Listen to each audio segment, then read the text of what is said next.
गरीब किसान और उसकी मेहनत बहुत समय पहले की बात है। एक छोटे से गांव में रामू नाम का एक गरीब किसान रहता था। उसके पास थोड़ी सी जमीन थी, लेकिन वह भी ऊबड़ खाबड़ और बंजर थी। बरसात न होने की वजह से खेत में फसल उगाना बहुत मुश्किल था। फिर भी रामू मेहनती और ईमानदार आदमी था।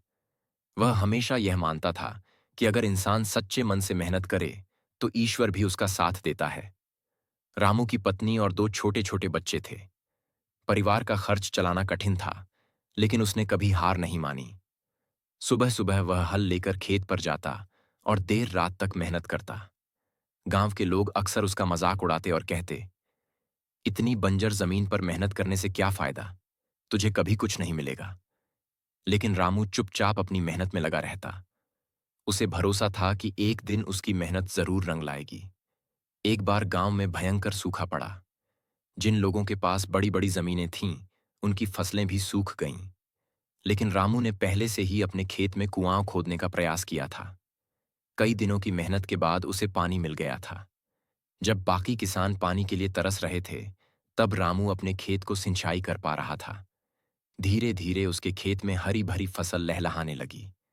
जो लोग पहले उसका मजाक उड़ाते थे, अब वही लोग उसके खेत को देखकर हैरान हो गए। रामू ने गेहूं और सब्जियों की अच्छी पैदावार की। उसकी मेहनत देखकर गांव के लोग उसके पास सलाह लेने आने लगे। रामू ने सिर्फ अपने लिए ही नहीं सोचा। उसने गांव के लोगों को भी समझाया कि मेहनत और धैर्य से असंभव को भी संभव बनाया जा सकता है।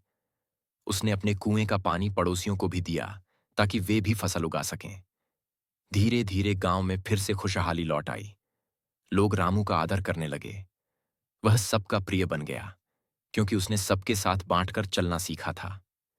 रामू की कहानी से यही सीख मिलती है कि हालात कितने भी कठिन क्यों ना हों, अगर इंसान सच्चाई और मेहनत का साथ नहीं छोड़ता, तो एक दिन सफलता उसके कदम चूमती है। सीख: मेहनत और धैर्य से ही जीवन की हर कठिनाई को पार किया जा सकता है। जैसे किसान रामू ने बंजर जमीन को उपजाऊ बना दिया,